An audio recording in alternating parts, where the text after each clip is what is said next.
Breaking news. Subscribe to Jack Up Your English. Jack up your English. What's up, everyone? Welcome back to my channel, Jack Up Your English. And today we are going to look at a very common word choice mistake. In fact, a student made this mistake yesterday in a lesson, and I thought, hey man, let me share it with the rest of you. So, in the context of our conversation yesterday, our student was talking about his height, and he was comparing it to his wife's height. And the student said, I am higher than my wife. Well, in the context of our conversation, that was not the correct word to use. It could be correct if it was in a different situation. For example, maybe if the student took some substances, he could say, I am higher than my wife. Or if the student was physically located in a higher position than his wife, maybe on a mountain, in a building, in a tree, who knows, then you could also say, I am higher than my wife. But of course, in the context of our conversation, that was not the right word to use.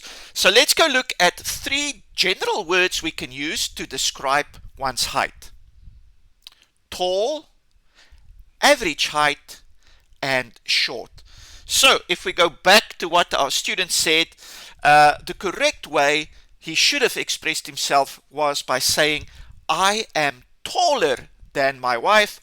Or the student could have also said, my wife is shorter than me. Then there are also some more descriptive words we can use to describe someone's height. Let's go look at some of them. The first one, lanky, when someone is tall and thin; sturdy, if someone is of average height and strong build; stocky, short and muscular; willowy, when someone is tall and slim, maybe even graceful, and usually we will use that for men. And then the next one, wow, this is a tricky one. I think even native speakers struggle with this word: statuesque. Statuesque. And that is when someone is tall and elegant, and we will usually use it to describe women. And then finally, we can actually give someone our exact measurements. And there are 2 systems we will use to do this. We can use the imperial system, or we can use the metric system. In the imperial system, we use inches and feet to describe your height, and it's mostly used in America and maybe some other countries.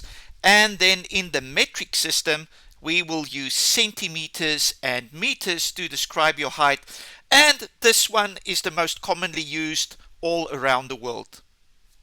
Please like and subscribe to my channel. I would really appreciate it. But you might have some difficulty knowing the exact height of someone if they use a different system than you. But let's go find the solution. 1 inch equals 2.54 centimeters, and 1 foot equals 30.48 centimeters.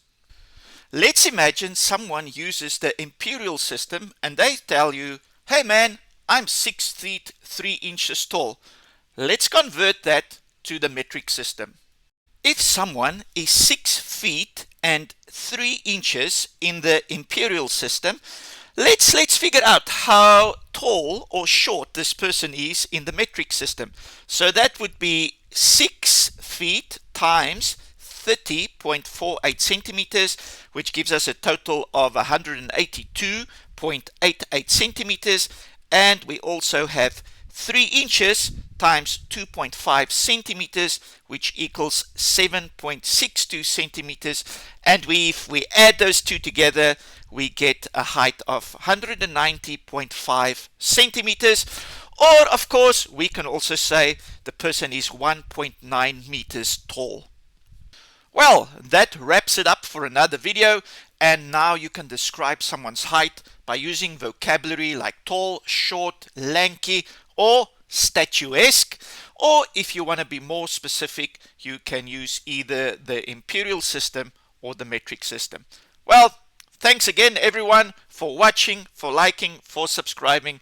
I'll see you in the next video.